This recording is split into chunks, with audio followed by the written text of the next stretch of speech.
buenas tardes a todos. Gracias por asistir a este acto sencillo, un día tan complicado como es hoy, que hay un partido de fútbol. Nosotros nos enteramos ayer, Benigno lo comentamos allí, pero claro, ya las fechas las teníamos tan arriba que no decidimos pues posponer la presentación, sino vamos a llevarla a cabo. Y después a lo mejor podríamos hacer otra presentación en otro sitio, a lo mejor en Santa Cruz, eso lo podemos hablar. Bueno, aquí el acto vamos a hacerlo a las 8, tenemos que cerrar, pues muy sencillo, ¿no? Benigno León Felipe, que es profesor de la Universidad de La Laguna, él es de literatura, imparte docencia en periodismo, él nos va a hablar un poquito de la obra.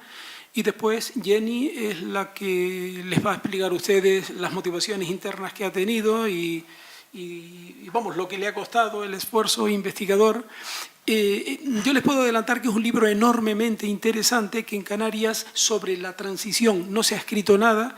Aquí está el origen del actual periodismo canario después del socavón de la dictadura franquista. En los años 30, los años de la República, el periodismo canario estaba viviendo su edad de oro, porque todavía la radio no estaba en etapas informativas, con grandes periódicos como La Prensa de Leoncio Rodríguez, La Tarde de Víctor Zurita, y eran periódicos informativos que se habían zafado del vasallaje ideológico político que se tenía con anterioridad, porque el mercado lector y el mercado publicitario estaba muy reducido, y después vino Franco y cortó de raíz eso. Entramos en el socavón y después lo que hace Jenny es estudiar cómo una serie de productos informativos que estaban tutelados desde el franquismo con una legislación, bueno, que se había abierto un poquito en el año 66 con la ley Fraga, pero que seguía siendo muy machacona, y se unía la censura y la autocensura que se ponían los periodistas. Ella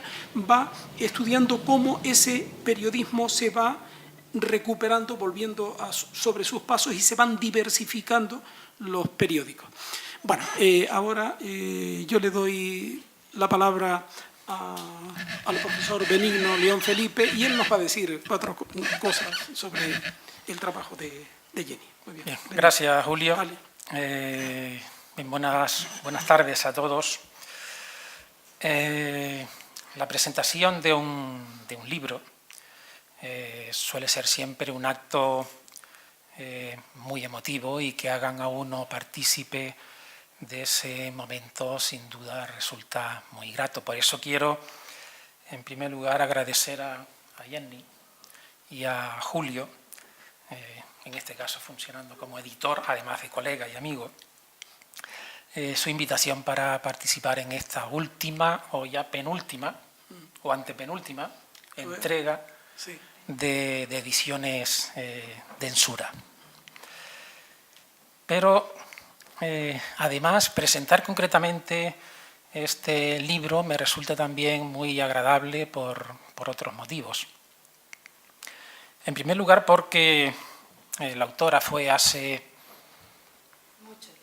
no mucho tiempo alumna en la antigua licenciatura de periodismo, además de, me acaba de recordar, ahijada de promoción, y encontrarse uno con alumnos que concluyen con éxito una investigación de esta naturaleza resulta siempre muy gratificante, ¿para qué negarlo?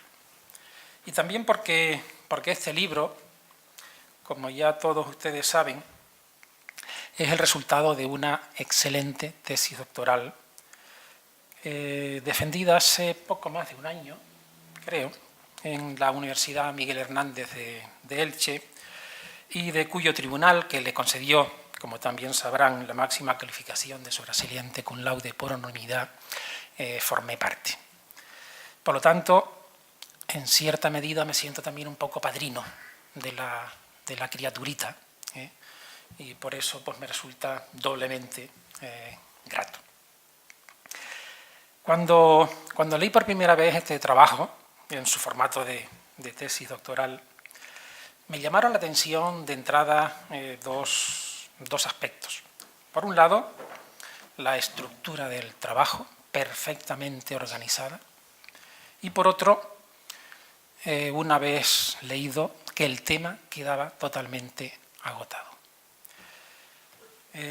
No quedaba ninguna parcela por roturar. Todas las cuestiones que había que abordar fueron abordadas de forma exhaustiva y rigurosa.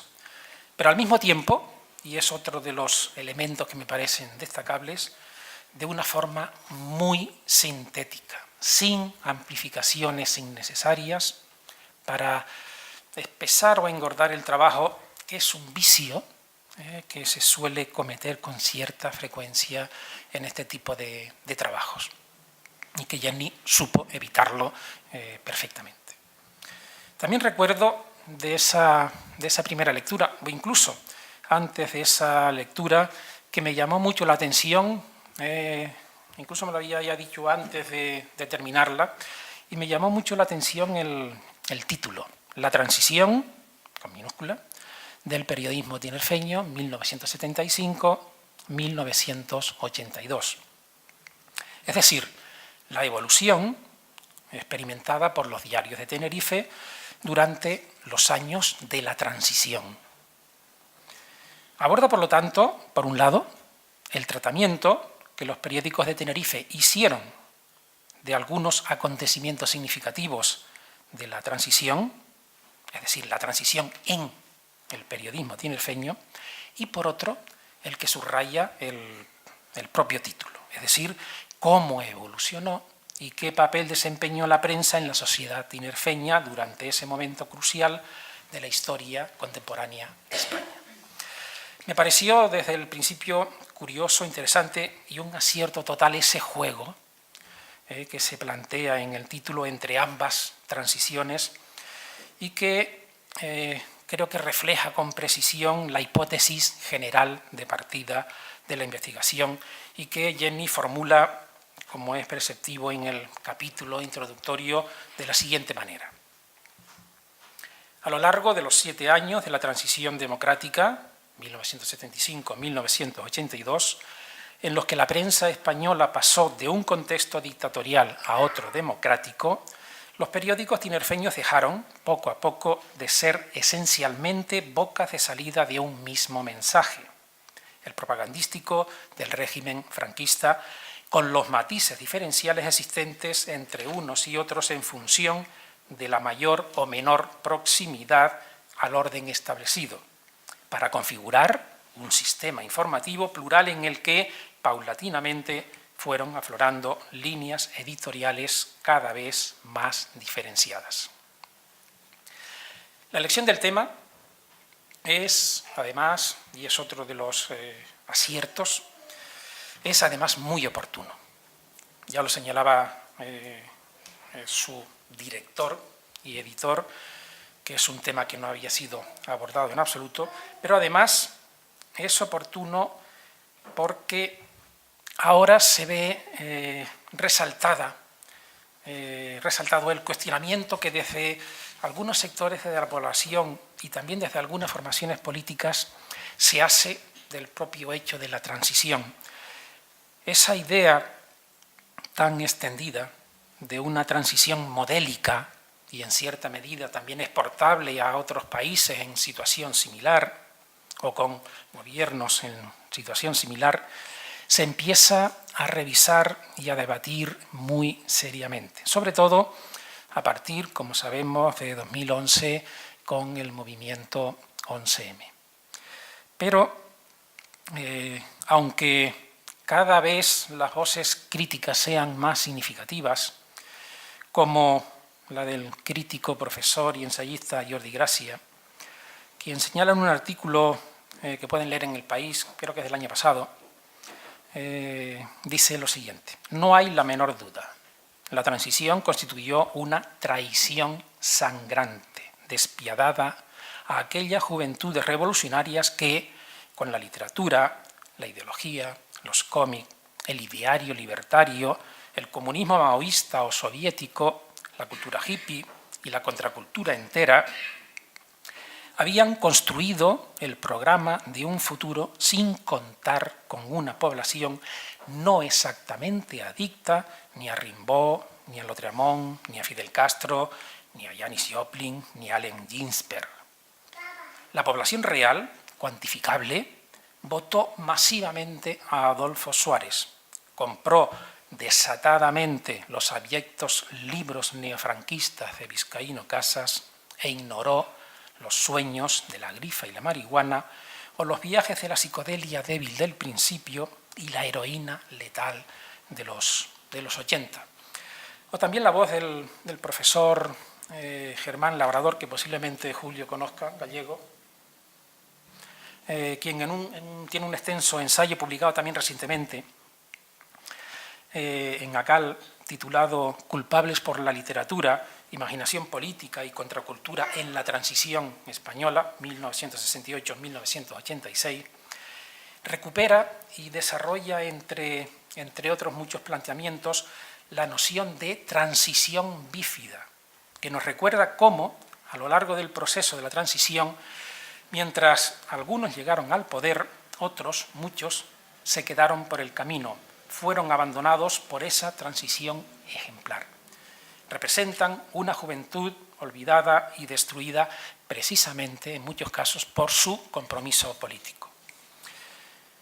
Pero lo que nadie discute, como remarca Martín de la Guardia, también miembro del tribunal y el autor del prólogo, es que la prensa contribuyó como ninguna otra institución social a la normalización del comportamiento democrático y constituyó, sin duda, una auténtica academia de prácticas democráticas. O como muy bien dice la autora en el apartado Estado de la cuestión, también en el capítulo introductorio, todo ello fundamentado en la función de papel reflejo que tiene la prensa sobre la realidad que expone en sus páginas y por ende de parte de la historia de la comunicación, es decir, lo que denominamos papel reflejo no es más que la representación en clave comunicativa de unos acontecimientos que marcan el devenir político, social, económico, cultural, etcétera, de un estadio histórico determinado, como la transición española, y que respeta varios de los aspectos relevantes que suceden en el proceso de cambio en la historia, en este caso de la prensa y también del periodismo, sobre todo en lo que se refiere a su ejercicio profesional. La estructura del trabajo, de la tesis, del libro, responde como a la propia de la investigación doctoral.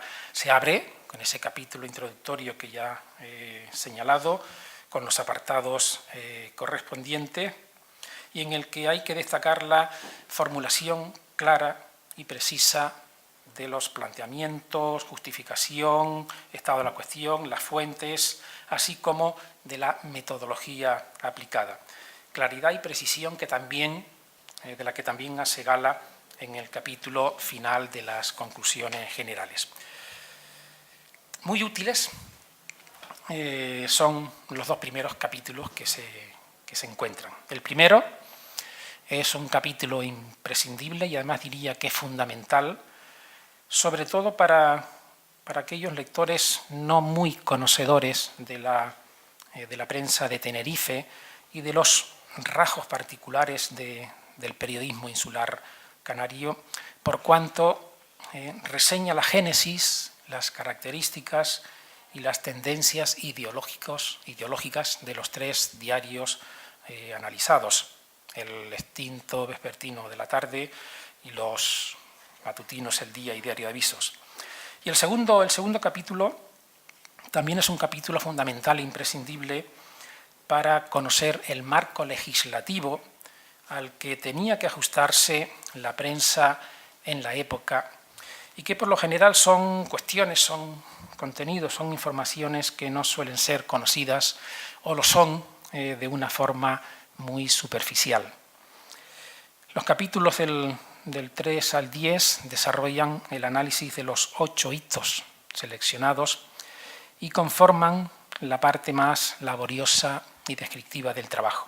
Y aquí también quisiera resaltar el acierto en la selección de esos 8 hitos informativos o hechos relevantes, pues combinan, creo que muy sabiamente y muy inteligentemente, acontecimientos de una trascendencia nacional, como la dimisión de Arias y el nombramiento de Adolfo Suárez, la legalización del Partido Comunista de España, el referéndum de la Constitución, el 23F y la primera victoria socialista en las elecciones generales, con otros que tuvieron una repercusión más local, como la descolonización del Sáhara, la constitución de la primera y muy polémica Junta de Canarias y la muerte absurda del estudiante Bartolomé García. Hecho este último que podría parecer de más dudoso encaje comparado con la trascendencia de los otros, pero cuya inclusión en este repertorio de hitos y de hechos también considero que es un acierto por cuanto, y como justifica también Jenny, aporta una información muy valiosa del comportamiento y la reacción particular y concreta de las redacciones de los periódicos ante un hecho de esta naturaleza, reacciones que posiblemente no serían detectables en los otros hitos o no lo serían posiblemente de la misma manera. En todos estos capítulos se aplica el mismo esquema, con la salvedad del capítulo sexto, el referido a la legalización del PC, que es el capítulo más extenso de todo el libro. Pues en ese capítulo, Jenny también creo que acertó en el tratamiento particular que hace de esta cuestión, pues desdobla este acontecimiento en hechos más concretos relacionados con el acontecimiento principal, como fue la rueda de prensa y la detención de Carrillo, los asesinatos de los abogados laboralistas de Atocha, la aprobación del Real Decreto sobre asociación política y, por último, el que sirve de referencia, la propia legalización del Partido Comunista que se produciría en aquel famoso 9 de abril de 1977, conocido como el Sábado Santo Rojo. No quiero terminar sin antes destacar que, a pesar de la aridez que puede suponer la reiteración de un mismo esquema analítico en esos 8 temas y las continuas referencias obligadas que hay que hacer a los textos periodísticos en los que se sustenta toda la investigación, que está claro no da lugar a mucho juego estilístico. Sin embargo, los invito a todos ustedes a que comprueben que este libro es un libro que se deja leer muy bien, lo que significa, entre otras cosas, que está escrito con una prosa, como ya he repetido, con una prosa clara, precisa y sobre todo sintética. A todo ello hay que añadir además que es un libro que está muy bien editado. Hay calidad en la presentación y en el diseño, muy cuidado en todos los detalles gráficos, cosa que, si les soy sincero, no me sorprende, pues es la marca de la casa, de Ediciones Densura. Esta pequeña editorial, que dirige, como saben, el colega Julio Llanes, y como podemos leer en la declaración de intenciones que aparece inserta en la página de créditos, es una iniciativa historiográfica, independiente y sin ánimo de lucro, cuyo objetivo principal reside en dinamizar la investigación de la historia de las Islas Canarias y se caracteriza por sacar al mercado títulos de relevancia en este ámbito y que cumplan un estricto código deontológico que también aparece incluido en todas las publicaciones y que se ajusten a unos determinados criterios también muy estrictos metodológicos. Aún así creo que hay Julio, creo que hay una especie de redundancia en lo que dice, porque en lo de sin ánimo de lucro, en una editorial pequeña, ya sabemos, yo estoy también muy relacionado con una editorial pequeña, las editoriales pequeñas tienen todos los ánimos, absolutamente todos, menos el de lucro. Ese no aparece nunca por ningún lado. Reitero mis felicitaciones a la autora, al editor por este excelente trabajo y esta excelente publicación. Y esperamos que tanto Ediciones Censura continúe su labor de divulgación de este tipo de trabajos y de la autora, de Jenny. Esperamos también que continúes esta línea de investigación que tan brillantemente has iniciado. Muchas gracias por su atención.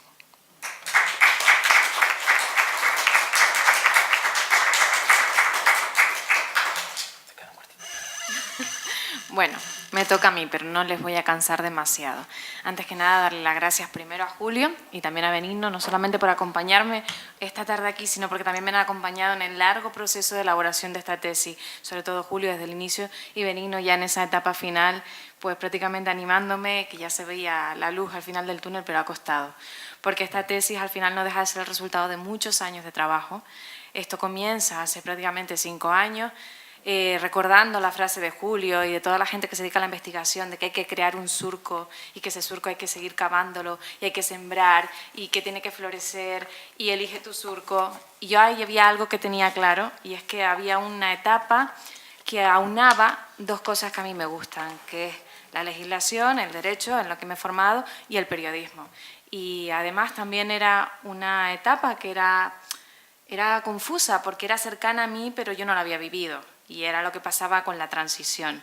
Entonces creí, hablando con Julio en el momento ya desde el máster de Ciencias de la Comunicación, que a lo mejor ahí podría tener cabida.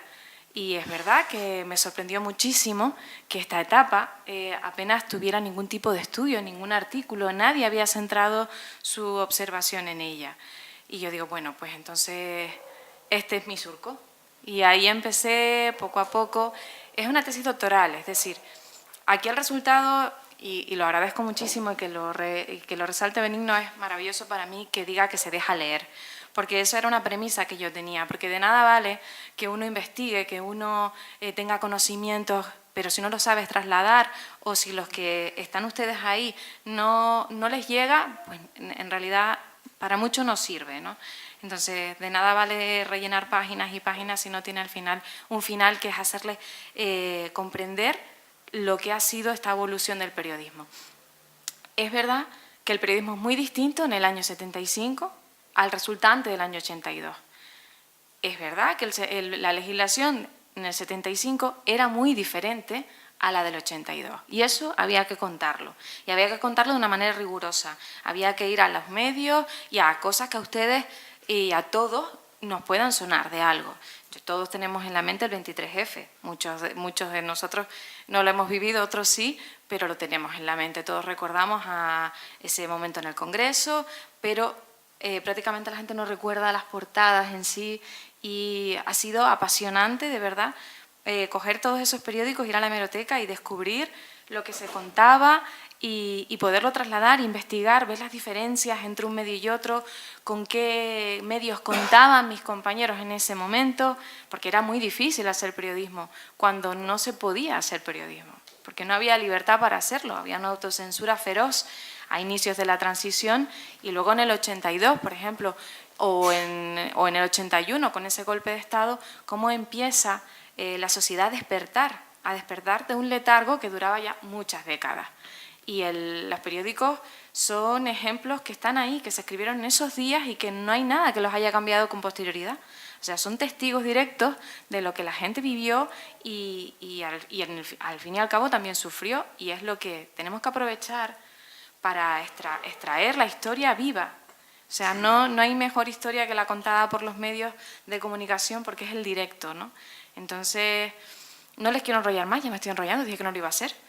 Pero lo que les quiero contar, pues sobre todo, hay algo que quiero agradecer, está mi amigo Germán ahí. Mi amigo Germán me ha dedicado esta maravillosa portada.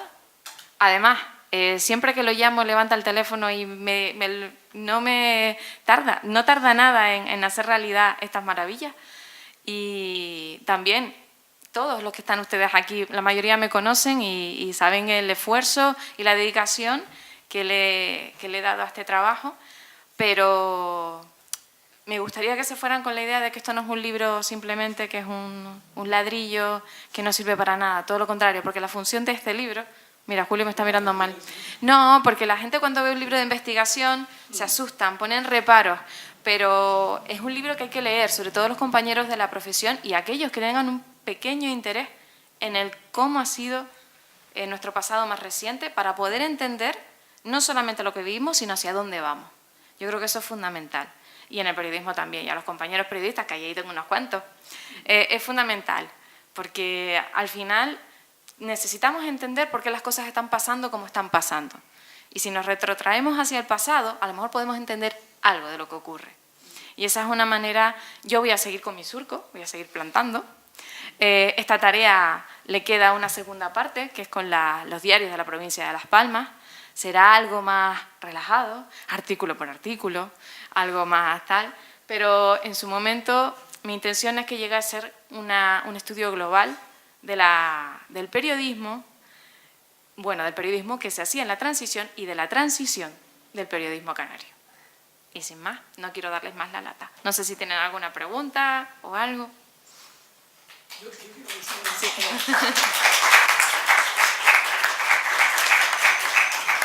Bueno, yo simplemente quería decir que en los países de nuestro entorno, de tradición democrática, la investigación científica se le exige lo que se llama utilidad social. Y la utilidad social es una obligación del que investiga hacer llegar su investigación a la sociedad. Y en los currículums de los profesores, pues sale el eco, el impacto de esa investigación en los medios de comunicación, conferencias, etcétera, ¿no? Eso es una asignatura que nosotros tenemos pendiente en España, porque siempre ha sido como algo alejado de la sociedad, que investiga, que nadie entiende, que solamente los expertos lo saben. Ahora, este libro es un libro que se lee perfectamente. Un profesor de literatura, experto en... acaba de decírselo a ustedes, lo pueden coger perfectamente y ustedes pueden ver lo interesante que es leer trabajo científico. Un trabajo científico elaborado de una manera que se pueda leer. ¿Me entiende? Es una aplicación que tenemos. Y después tenía que decir otra cosa. Ah, bueno, el periodismo, ¿por qué no se investiga mucho? Pues mira, calculen ustedes lo que ha trabajado Jenny. ¿Cuántas páginas editaban los periódicos? Bueno, al principio de la transición 8, pero a finales Más incluso que 30 o 40. Entonces, fíjate, ella se coge un hito, por ejemplo, informativo, a ver cómo fue tratado en aquella época el asesinato de Bartolomé, del chico este de aquí en La Laguna. Entonces se tiene que ir periódico a periódico, cogerlos, buscar los textos, leerlos, analizarlos, autores, tiene que saber la línea editorial del periódico, tiene que leer entre líneas para ella, ¿me entiendes? Y eso, un número del periódico, otro número, después se coge otro periódico. Hay investigadores que se van a un archivo, cogen una serie de datos y ¡pumba! Y ya lo hacen, ¿no? Es decir, el periodismo tiene, pero también gracias a eso tiene un encanto tremendo porque el periódico circula en la sociedad, es leído. Al día siguiente el periódico se hace eco del impacto de esas informaciones porque los propios lectores vuelven a escribir en el periódico y entonces ahí te colocas en una situación enormemente interesante, ¿no? Ahora, da muchas horas de trabajo, que son las que ha dedicado Jenny. Jenny hay una tesis doctoral de las que hacíamos antes. Benigno, no es como ahora, porque ahora se hacen otras tesis más pequeñas. Si quieren hacernos alguna pregunta, felicitar a Germán también, porque la cubierta está excepcional. Muy bien. ¿Alguna pregunta que quieran Entonces a la autora? le hemos dejado todo claro. Bueno, está todo muy bien explicado. Sí, el volumen de textos rozó casi los 2000, o sea, que se pueden hacer una idea de la cantidad de horas de hemeroteca. Este libro tiene 1 año de redacción, pero también tiene 1 año de redacción, de búsqueda en hemeroteca, pieza tras pieza, desde los breves hasta las crónicas, pasando por editoriales, por supuesto, todo. Así que muchísimas gracias por haber estado esta tarde aquí conmigo y nada, les invito a los siguientes surcos que vaya acabando. Bueno, espérate, ella ya tiene, ahora hay un congreso de periodismo y va a presentar un trabajo en el cual lo puedes analizar, lo puedes anunciar Sí, para que vean ellos que estás, tú sigues. Sí, sigo. Lo que les decía, la polémica Junta de Canarias, que fue el primer órgano autonómico que tenemos en Canarias, generó, le llaman polémica e inútil porque no sirvió para absolutamente nada. Resurgió con ella. Bueno, yo, hablándole con Julio, cuando elijo este momento, ustedes saben que el pleito insular durante la etapa franquista estaba dormido, era la unidad de España en todos sus sentidos, pero cuando empiezan a organizarse de manera autónoma todas las regiones, vuelve a aflorar ese pleito entre las 2 provincias canarias. Y literalmente el enfrentamiento entre los diarios de una provincia a otra es, pero vamos, un culebrón que de verdad es tremendo. La cantidad de delicadezas y de bellas palabras que se dedican unos a otros es maravilloso. Tú dices, ¿cómo es posible? Y ahí es donde yo hablo con Julio y digo, me parece esto vital, porque yo creo que aquí resurge de nuevo, después de tantos años dormido, el pleito insular. Y esa va a ser la investigación que vamos a presentar en el Congreso, donde vamos a anteponer los medios de una provincia y los medios de la otra, y las lindezas que se dedicaban unos a otros, y si eso tenía algún sentido, porque al final lo que pasó es que a través de la prensa esa junta dejó de tener significancia. Nació para morir porque la prensa estuvo ahí, además el poder importante que tenía también entonces la prensa, porque a través fue el vehículo para denostar esta primera creación, y todo era porque el presidente elegido era de la provincia de Tenerife y no de la provincia de Las Palmas. Algo tan simple como eso. Pues muchísimas gracias por estar esta tarde aquí con nosotros. Han demostrado que son muy buenos amigos de la autora. Y nada, Porque estar ahí con lo que hay por fuera...